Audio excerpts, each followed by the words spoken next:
ખૂબ ખૂબ ધન્યવાદ. આપણી વચ્ચે અમરીશભાઈ ડેર ઉપસ્થિત છે. આપણે જોરદાર તાળીઓથી એમનું સ્વાગત કરીએ છીએ. ભાઈ શ્રી અમરીશભાઈ ડેર, આપનું સ્વાગત છે. ભરવાડ સમાજ સમૂહ લગ્ન સમિતિ દ્વારા સતડિયા ધામ વતી આપનું હાર્દિક સ્વાગત છે, હાર્દિક અભિવાદન છે. આ તકે હું હીરાભાઈને વિનંતી કરીશ કે આપ હીરાભાઈ આજના પ્રસંગ ઉપલક્ષ આપના હાજર આપશો જી. ભાઈ શ્રી હીરાભાઈ સોલંકી.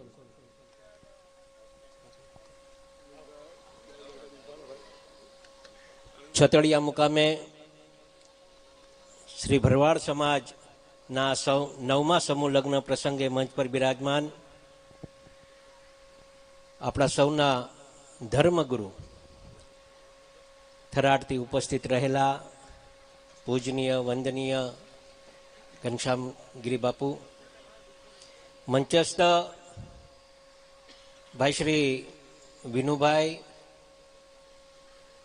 આદરણીય આ મંચ પર બિરાજમાન મહંતો, સંતોશ્રીઓ, હમણાં જ આપણા સૌના વચમાં ઉપસ્થિત રહેલા માજી ધારાસભ્ય શ્રી અમરીશભાઈ, તાલુકા પંચાયતના પ્રમુખ નનકા દાદા, નગરપાલિકાના પ્રમુખ અમારા મયુર દાદા, ભાઈ શ્રી કાનાભાઈ ભરવાડ, ઝીણાભાઈ, આ બધા સતત અમારા સાથે રોજ બરોજ મળતા હોય. આપ સૌ વડીલ મુરબ્બીઓ, આગેવાનો, માતાઓ, બહેનો અને બાળકો, આપ સૌને ઘણા બધું માર્ગદર્શન આપ્યું સમાજને કઈ રીતે જીવવું જોઈએ એમ. આજના યુગમાં આ સમૂહ લગ્ન એટલે અનિવાર્ય છે. દરેક સમાજના સમૂહ લગ્ન થતા જોયા છે આપણે, અને આ સમૂહ લગ્નથી કેટલો લાભ થાય છે બાપુએ જ હમણાં આપ સૌને માર્ગદર્શન આપ્યું. આપ એક વાત સમજજો, તમે સૌ થરાદથી અહીંયા આવ્યા છે, સમાજને કંઈક કહેવા માટે આવ્યા છે. થોડુંક આનું બીજું વધારે કાંઈ ન કરે, પણ અમુક વાતો છે ને એ તમારા મગજમાં ગ્રહણ કરજો. આ બહુ વાસ્તવિકતા છે. કોઈ પણ સમાજનો આગેવાન એના સમાજ માટેની ચિંતા હંમેશા કરતા હોય છે. કોઈ પણ જ્ઞાતિ હોય, એના સમાજની રક્ષા કરવી, એના સમાજનું ભલું કરવું, એને સમાજને પ્રગતિના માર્ગે લઈ જવા માટે સમાજના આગેવાનો હંમેશા તત્પર હોતા હોય છે. આપ સૌ વિચારજો, થરાદથી શેઠ અહીંયા સુધી આવવું હોય, સમાજને બે વાતો કરવા આવ્યા હોય, અને જે કાંઈ વાતો કરી, એક વાત હાજો, તમારા માટે વાતો કરી છે, એમના માટે નહીં, તમારા પરિવાર માટે, તમારા માટે, આપણા બેનો દીકરીઓ માટે આ વાત કરી છે. અને બીજા સમાજમાં જો હરોળમાં રહેવું હશે તો આ બધું કરવું પડશે.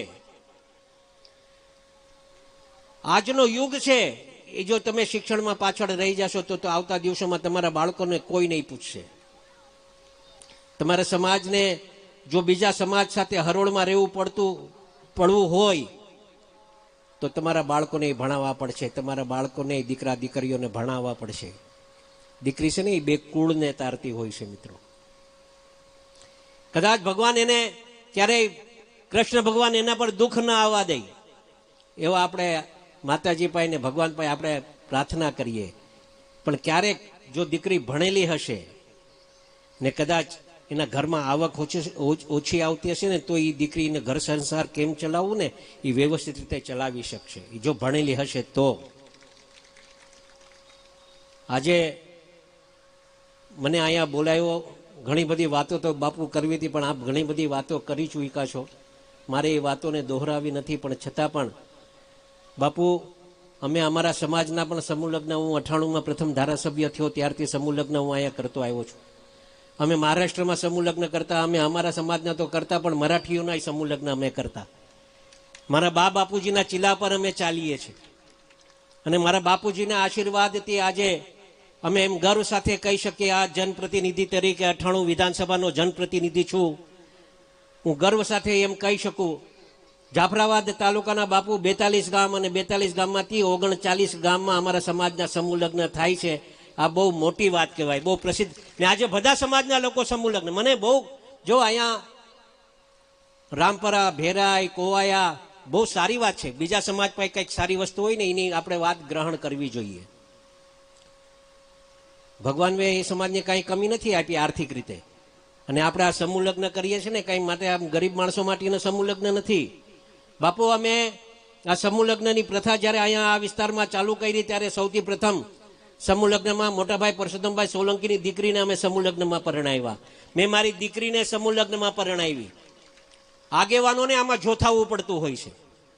જો આગેવાનો કોઈક પહેલ કરે તેમાં પાછળ પાછળ સમાજ હાલતો જ હોય છે. એટલે કોઈ પણ સારા કાર્યમાં આગેવાનોને આગેવાની લેવી જ પડતી હોય છે. અને જ્યારે અહીંયા બાપુને આ સંતો મહંતો અહીંયા આવ્યા છે, મિત્રો બહુ કિંમતી સમય કાઢીને આવ્યા છે. અને અમે અહીંયા બેઠા છે, રાજકીય રીતે કંઈક સેવા હોય, આમ તો આગેવાનો સાથે સતત સંપર્કમાં હોઉં છું, પણ છતાં પણ ક્યાંક ક્યાંક કામ રહી ગયું હોય તો અવશ્ય યાદ કરજો.